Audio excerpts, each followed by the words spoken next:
En 1986, j'ai été invité à donner une conférence spéciale à l'Université d'Accra, au Ghana. J'y ai rencontré un certain nombre de dignitaires, notamment un roi tribal africain. Lors de notre conversation précédant la conférence, le roi me parlait uniquement par l'intermédiaire de son linguiste qui interprétait ensuite pour moi. Je répondais au linguiste et ce dernier interprétait ma réponse au roi. Après ma conférence, le roi s'est dirigé directement vers moi, mais cette fois-ci sans son linguiste. À ma grande surprise, il parlait un anglais parfait. L'anglais de la reine, si vous permettez.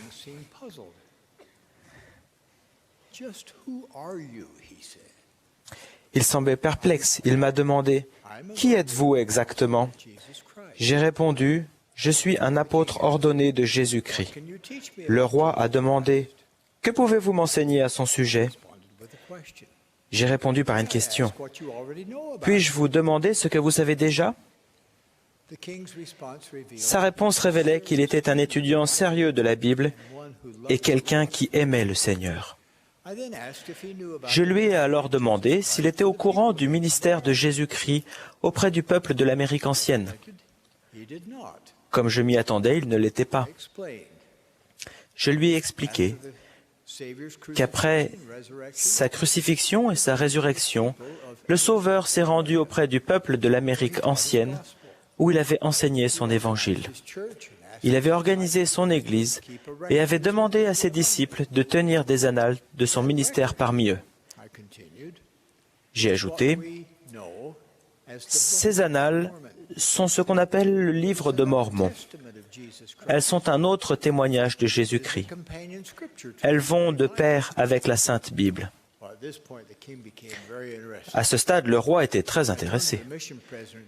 Je me suis tourné vers le président de mission qui m'accompagnait et lui ai demandé s'il avait un exemplaire du livre de Mormon sur lui.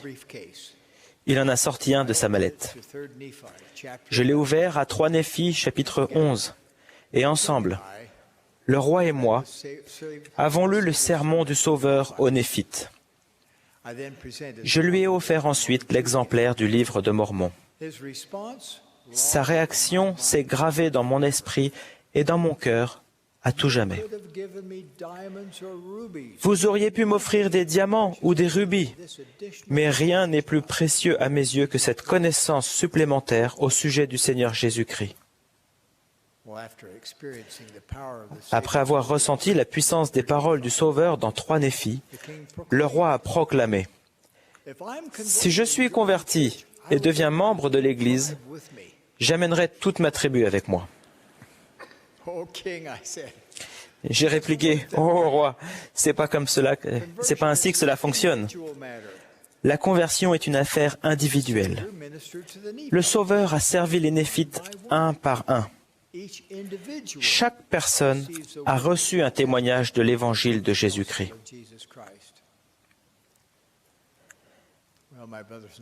Mes frères et sœurs, à quel point le livre de Mormon est-il précieux à vos yeux? Si l'on vous offrait des diamants ou des rubis ou le livre de Mormon, que choisiriez-vous? Honnêtement, lequel a le plus de valeur à vos yeux? Lors de la session du dimanche matin de la conférence générale d'avril 2017, le président Monson a supplié chacun d'entre nous d'étudier et de méditer le livre de Mormon chaque jour à l'aide de la prière. De nombreuses personnes ont donné suite à la supplique de notre prophète. Permettez-moi de dire que ni moi ni Riley, 8 ans, ne savions que quelqu'un prenait notre photo. Notez que Riley est en train de lire son livre de Mormon à l'aide d'un marque-page « Je suis enfant de Dieu ». Il se passe quelque chose de puissant lorsqu'un enfant de Dieu cherche à mieux le connaître, lui et son Fils bien-aimé. C'est dans le livre de Mormon que ces vérités sont enseignées le plus clairement et le plus puissamment.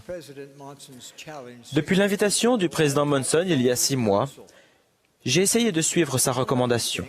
Entre autres, j'ai dressé des listes de ce qu'est le livre de Mormon, de ce qu'il affirme, de ce qu'il réfute, de ce qu'il accomplit, de ce qu'il éclaire et de ce qu'il révèle. Regarder le livre de Mormon à travers ces prismes a été un exercice révélateur et inspirant. Je le recommande à chacun d'entre vous. Pendant ces 6 mois, j'ai aussi invité divers groupes, notamment mes frères du Collège des 12, des missionnaires au Chili et des présidents de missions et leurs femmes rassemblés en Argentine, à réfléchir à 3 questions en rapport avec ce sujet, auxquelles je vous exhorte à réfléchir aujourd'hui. Premièrement, que serait votre vie sans le livre de Mormon? Deuxièmement, qu'est-ce que vous ne sauriez pas? Et troisièmement, qu'est-ce que vous n'auriez pas? Les réponses enthousiastes de ces groupes venaient du fond de leur cœur. En voici quelques-unes. Sans le livre de Mormon, je serais désorienté par les enseignements et les opinions contradictoires sur tant de sujets. Je serais exactement comme je l'étais avant de trouver l'Église, lorsque je recherchais la connaissance, la foi et l'espérance. Un autre a dit, « Je ne connaîtrais pas le rôle que le Saint-Esprit peut jouer dans ma vie. » Un autre, « Je ne comprendrais pas clairement l'objectif de ma présence sur terre. » Une autre personne a répondu, « Je ne saurais pas que la progression se poursuit après cette vie. » Grâce au livre de Mormon, je sais qu'il y a vraiment une vie après la mort. C'est l'objectif suprême pour lequel nous travaillons. Ce dernier commentaire m'a ramené à ma vie de jeune interne en chirurgie il y a des décennies. L'une des responsabilités peu réjouissantes qui incombe à un chirurgien de temps en temps est d'informer la famille du décès d'un être cher. Dans l'un des hôpitaux où j'ai travaillé, une pièce spéciale avait été aménagée, avec des murs capitonnés, où les familles pouvaient apprendre cette nouvelle. Là, certaines personnes manifestaient leur chagrin en se frappant la tête contre ces murs capitonnés. Combien j'aurais voulu leur enseigner que la mort, bien que difficile pour les êtres chers survivants, est une étape nécessaire de notre existence immortelle. La mort nous permet d'avancer jusqu'au monde suivant. Une autre personne interrogée a dit, « Ma vie était sans intérêt avant que je ne lise le livre de Mormon. Toute ma vie, j'avais prié et j'étais allé à l'église, mais le livre de Mormon m'a aidé à réellement communiquer avec notre Père Céleste pour la première fois. » Un autre a dit, « Sans le livre de Mormon, je ne comprendrais pas que le Sauveur a non seulement souffert pour mes péchés, mais qu'il peut également guérir mes douleurs et mes chagrins. » Et un autre encore, « Je ne saurais pas que nous avons des prophètes pour nous guider. » L'immersion régulière dans les vérités du livre de Mormon peut changer notre vie. L'une de nos petites filles missionnaires, sœur Olivia Nelson, a promis à un ami de l'Église que s'il lisait quotidiennement le livre de Mormon, il aurait de meilleures notes à ses examens universitaires. Il l'a fait et ça a été le cas.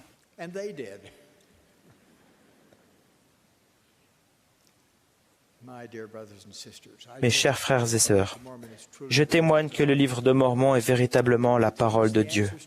Il contient la réponse aux questions les plus pressantes de la vie. Il enseigne la doctrine du Christ. Il développe et élucide nombre des vérités claires et précieuses qui avaient été perdues au fil des siècles et des nombreuses traductions de la Bible. Le livre de Mormon offre la compréhension la plus complète et la plus fiable de l'expiation de Jésus-Christ. Il enseigne ce que signifie réellement naître de nouveau. Nous y apprenons le rassemblement d'Israël dispersé. Nous savons pourquoi nous sommes ici-bas. Ces vérités et d'autres sont enseignées avec plus de puissance et de persuasion dans le livre de Mormon que dans n'importe quel autre livre. La pleine puissance de l'évangile de Jésus-Christ est contenue dans le livre de Mormon. Le livre de Mormon met en relief les enseignements du Maître et dénonce les tactiques de l'adversaire. Le livre de Mormon enseigne la véritable doctrine pour dissiper les traditions religieuses fausses, telles que la pratique erronée du baptême des petits-enfants. Le livre de Mormon donne un sens à la vie en nous incitant à réfléchir à la vie éternelle et au bonheur sans fin possible. Le livre de Mormon fait voler en éclats les croyances erronées selon lesquelles le bonheur peut se trouver dans la méchanceté et la bonté personnelle est tout ce qui est exigé pour retourner vivre dans la présence de Dieu. Il abolit à tout jamais les idées fausses selon lesquelles la révélation a cessé avec la Bible et les cieux sont scellés aujourd'hui. Quand je pense au livre de Mormon, je pense au mot « pouvoir ». Les vérités du livre de Mormon ont le pouvoir de guérir, réconforter, rétablir, secourir, affermir, consoler et réjouir notre âme. Mes chers frères et sœurs, je vous promets que si vous étudiez tous les jours le livre de Mormon en vous aidant de la prière, vous prendrez tous les jours de meilleures décisions. Je vous promets que si vous méditez sur ce que vous étudiez, les écluses des cieux s'ouvriront et vous recevrez des réponses à vos questions et des indications pour guider votre vie. Je vous promets qu'en vous immergeant quotidiennement dans le livre de Mormon, vous pouvez être immunisé contre les maux actuels, notamment le fléau tenace de la pornographie et d'autres dépendances qui engourdissent l'esprit. Chaque fois que j'entends quelqu'un, dont moi, dire « Je sais que le livre de Mormon est vrai », j'ai envie de m'exclamer « C'est bien, mais c'est insuffisant ». Nous devons ressentir au plus profond de notre cœur que le livre de Mormon est incontestablement la parole de Dieu. Nous devons le ressentir si profondément que nous ne voudrons jamais passer ne serait-ce qu'une journée sans lui. Je me permets de paraphraser Brigham Young en disant « Je voudrais que les langues de 7 tonnerres éveillent le peuple à la véracité et à la puissance du livre de Mormon. » Nous devons ressembler à ce jeune missionnaire en Europe qui était si convaincu de la véracité du livre de Mormon qu'il est littéralement accouru avec un exemplaire de ses annales sacrées vers l'homme que son collègue et lui venaient de trouver dans un parc. Je témoigne que Joseph Smith était et est le prophète de cette dernière dispensation. C'est lui qui, par le don et le pouvoir de Dieu, a traduit ce livre sacré. C'est le livre qui va permettre de préparer le monde à la seconde venue du Seigneur. Je témoigne que Jésus-Christ est le Fils vivant et littéral de notre Dieu vivant. Il est notre Sauveur, notre Rédempteur, notre grand exemple et notre avocat auprès du Père. Il était le Messie promis, le Messie de la condition mortelle et sera le Messie du millénium. Je témoigne de toute mon âme que d'une manière dont on ne peut plus miraculeuse et singulière, le livre de Mormon nous fait connaître Jésus-Christ et son évangile. Je sais que Thomas S. Monson est le prophète de Dieu sur la terre aujourd'hui. Je l'aime et je le soutiens de tout mon cœur. J'en témoigne au nom sacré de Jésus-Christ. Amen.